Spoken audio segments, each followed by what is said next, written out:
ይገባኛል አውቃለሁ ይሄንን ስለማውቅ ነው አጠገቡ ለምን አትሄድም በእናትህ እኛ እሱን አላመንነውም አንተን ነው ያመንክ አንተ ሂድልን አጠገቡ አሁን አጠገቡ ሂድ እንደዛ አይደለም ማሜ እኮ ያለው በአይኑ ባላየው ነገር የራሱ ሰዎች ናቸው ልጅቱን የያዟት ተክላይ ምን ቤት ነው ለምን ልጆቹን የያዟትን አሳልፎ አይሰጥም ለምን ይዋሻል ነው የሚለው ማሜ በደንብ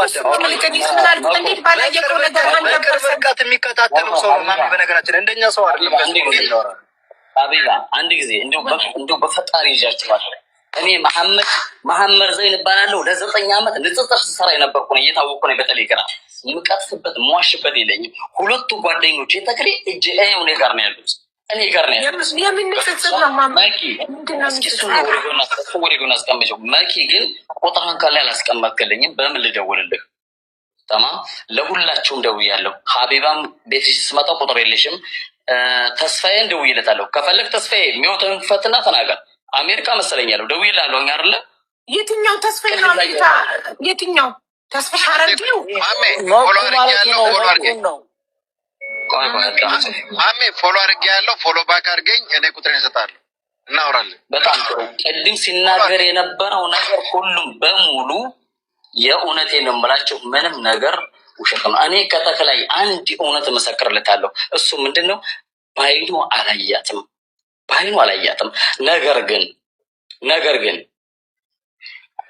ገፋር የሚባል አለ መሪ የመሪ ብር አልሰጣቸው ይሁን የሆነ ጉዳይ ያላቸው በእነሱ ጉዳይ የራሱ ልጆች የሚያመጣቸው ከየትም ይሁን ከምንም የተክላይ ገፋር ነው ተክላይ ጋር የተተናኮሉት ነገር ቢኖራቸው እንጂ ልጅቱን እዛ ያስቀሯት ተክላይ ልጅቱን ባይኑም አላያት ይወሰዷት ይደብቁ ጉድጓድ ያስገባት ይግደሏት ምን ይበሏት የሚያውቁ ጉዳይ የለም እነዛ ለሱ ምስጥ ናቸው ለተክላይ ምስጥ ናቸው እነዛ ሰዎች ተክላይ ምንም አያውቅም እነዛ ሁለቱ ገፋሮች ብቻ ናቸው ተማ በዚህ መሰከረታለሁ ሁለተኛ ሀቢባ ገፋሮች ለምንድን ነው አሳልፎ የማይሰጠው ማሜ በአካል ገፋሩ የምትይው ማሜ እኔ ማሜ ለምን ሄደክ በእናትህ ቅርብ አይደለ ካንተ ቅርብ ነኝ ጎረቤት ነኝ አላልከው በእናትህ ሂድልኝ አቡ ይጋደላሉ እኮ እንደዛ ኮመንት ልሰርሽ ነበር ከፈለግሽ ቤቴን ተጫኒና አክሳም ነው ዝም ብሎ ማሄድ ቤቴን ተጫኒና ከፈለግሽ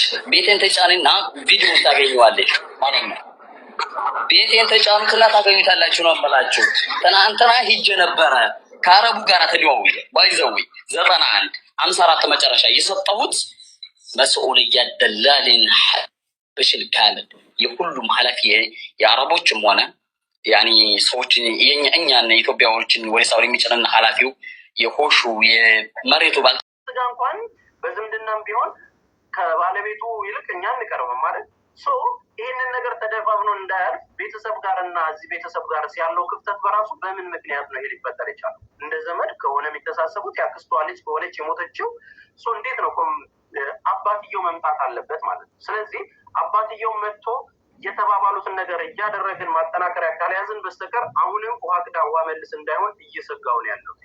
ስለዚህ እነዚህ ነገሮች ደውይላቸውና አራቱ መምጣት ይችላሉ ወይ ሳውዲ ህግ ፊት ማለት ነው ኖርማል ኤምባሲ ተጠርጣሪ ስለሆኑ ጉዳዩን ስለያዙት መጠየቅ ይችላሉ ወይ?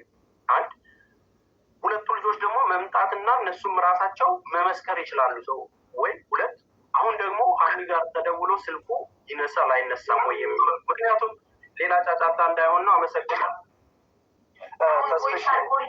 እነሱ ያሉት ዛሬ ካርድ ዘግቷል። ዛሬ ካርድ ዘግቶብናል 4 ሰዓታት ነው ከእናንተ ጋር በስልክ ያወራ ነው። 2 ነው ካርድ የሞላ ነው። ተዋወር አሁን መውጣት አልችልም በዚህ ሰዓት።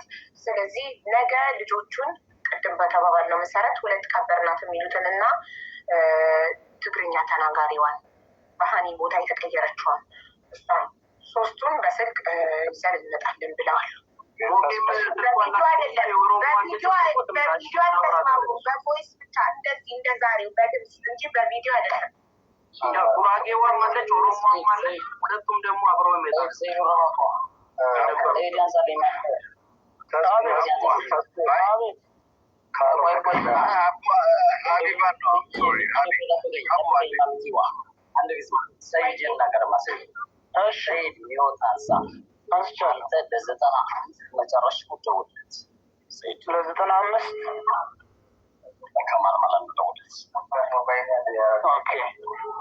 ኢሳያስ ከሚደውል ተስፍሽ ከተናገረው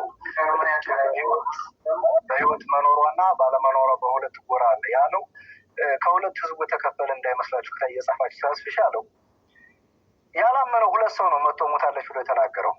ድፍን የዓለም ህዝብ አለ ልጃችንን አምጡ እያለ ነው። እኛን ያሉን ሁለት ሰዎች ናቸው ሞታለች አሉ። ይሄ ነው ተስፍሽን በሌላ ነገር እንድትዩ ስለማልፈልግ ነው። ይሄ ነው። ከዛ ሲቀጥል ግን አቡዬ ነገ በቦይስን ሊያመጡ ነው የተስማሙት። እነሱ የሚስማሙበት እኛ እሺ ብለን የምንቀበልበት ኬዝ የለም። እነሱ ራሱ ኃላፊነት ስለሚወስዱ ሞታለች የሚባለውን ነገር 1% ቢሆን እኮ እኛ አንቀበልም። እኔ አልቀበልም። እኔ ራሴ ስናገር ዋን ሰከንድ እኔ ራሴ ወክዬ ስናገር አንድም ሰው አስክሬኗን አየ የሚል እስከሌለ ድረስ ለምሳሌ ማጆሪቲ ይዝራይት አይደል? አንተ አብዛኛውን ነው የምትወስደው። እነሱ ብቻ በአፍ ሞታለች ተክላይ እንኳን ራሱ ደላላው እንኳን መሞቷን አስክሬኗን ሳያይ በወሬ ሰምቶ ሞታለች አለ። እሺ ማን ነው አስክሬኗን ያየ አካል? የለም። በህይወት መኖሯን ግን ያየ አካል ግን ብዙ አለ፣ ያይንማኝ።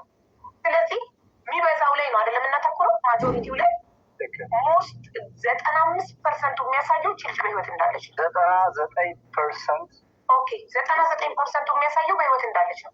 የእነሱን 1% የምንቀበልበት ምክንያት የለም። ግን እኛ ፍትህ ለማግኘት ግዴታ እነዛ ሰዎችን መስማት አለብን። ጥያቄዎች መጠየቅ አለብን። በጥያቄ ማፋጠጥ አለብን።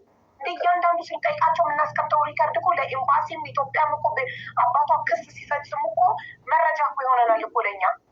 እኛ ዝም ብለን አውርተን ሚዲያ ላይ ብቻ እንዲቀር እኮ አንፈልግም አይደል እንዴ? መረጃ ሰብስበን ፍትህ ነው አይደል የምንፈልገው ለእህታችን። ስለዚህ እነዚህ ጉዳዩ የሚመለከታቸው አካላት ሁሉ ከያሉበት ቦታ እንዲለቀሙ እንፈልጋለን።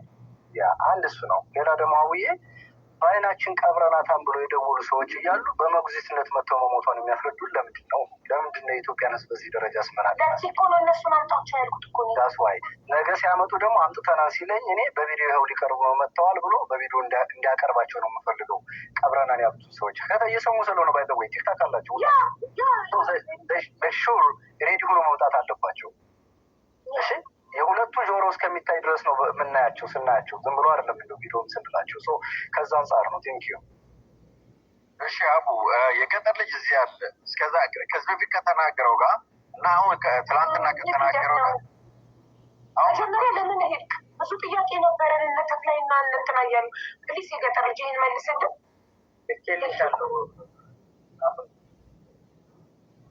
ስልኬ እንዳይዘጋብኝና ነው ቀጥታ ላይ የሆነ ስ ደግሞ እያወራችሁ ነው ከእነሱ ጋር ብዬ። እሺ የትላንትናውን የተናገርካቸው ነገሮች ይህ ነው። በቻርጅ ምክንያት ነው የወጣው። ፈቃደኛ ትናንት አዳዲስ የጨመርካቸው ነገሮች ስላሉ ብንጠይቅ ፈቃደኛ ነው? ከዚህ በፊት ያልተናገርካቸው አዳዲስ